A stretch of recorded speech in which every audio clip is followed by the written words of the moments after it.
Halo, selamat malam trader. Kembali lagi dengan saya Narko pada Bincang Malam. Dan pada malam hari ini kita akan bahas sedikit mengenai perencanaan trading yang jelas.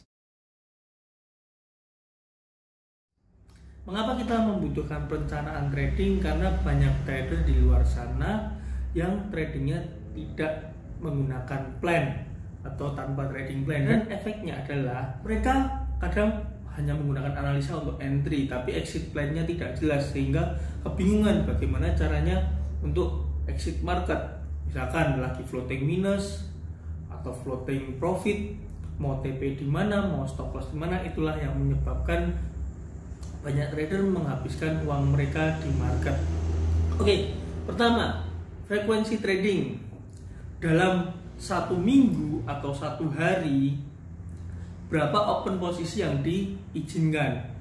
Katakanlah sehari maksimal 3 kali entry atau 2 kali entry atau bahkan hanya 1 kali entry. Ini kaitannya dengan overtrade. Kebanyakan trader di luar sana mengalami yang namanya overtrade. Mereka transaksi berlebihan dalam satu hari, bahkan ada hingga ratusan posisi, puluhan posisi, dan itu menyebabkan trading menjadi tidak optimal.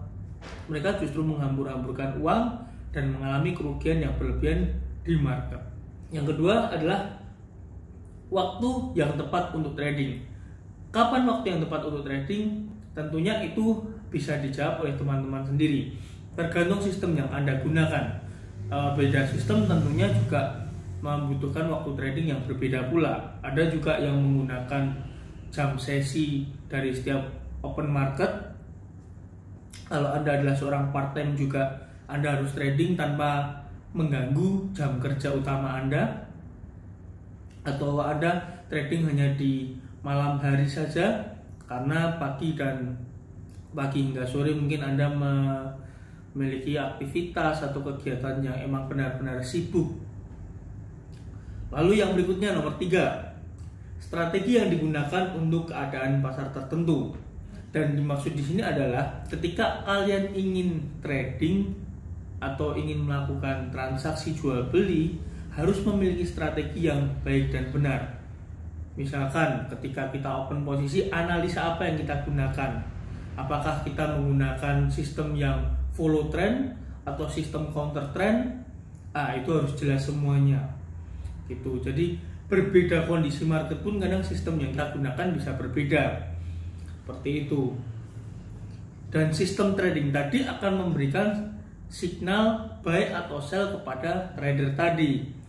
Ketika Anda menggunakan sistem follow trend, trendnya misalkan sedang up, ketika harga menyentuh support, maka kita peluang buy seperti itu dan seterusnya. Lalu yang berikutnya, di mana kita menentukan stop loss dan take profit, itu juga bagian dari strategi trading kita. Stop loss kita letakkan di mana, take profit kita letakkan di mana. Dan kedua hal tersebut harus tahu jawabannya ketika kita belum melakukan transaksi buy atau sell. Karena ketika kita sudah melakukan transaksi, ya kita harus sudah tahu di mana kita akan exit marketnya, TP-nya di mana, cut loss-nya di mana. Seperti itu.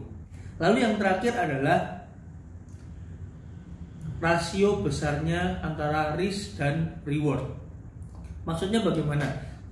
Ketika Anda melakukan trading per entry position maksud saya, di mana stop loss tidak boleh lebih besar daripada take profit.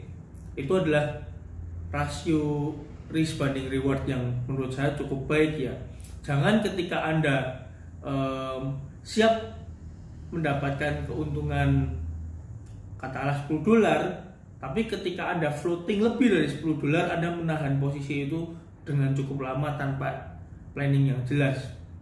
Itu adalah risk atau reward ratio yang menurut saya kurang baik. Contoh, jika Anda siap mengalami kerugian $20 pada sebuah transaksi yang Anda sudah analisa sebelumnya, maka target profitnya minimal juga harus $10 atau bisa lebih besar dari itu. Itu adalah contoh risk atau reward ratio yang baik. Oke, jadi demikian rencana trading yang jelas yang bisa saya sampaikan. Semoga bermanfaat untuk Anda dan tunggu video saya yang lainnya. Jangan lupa klik like, share, dan subscribe. See you.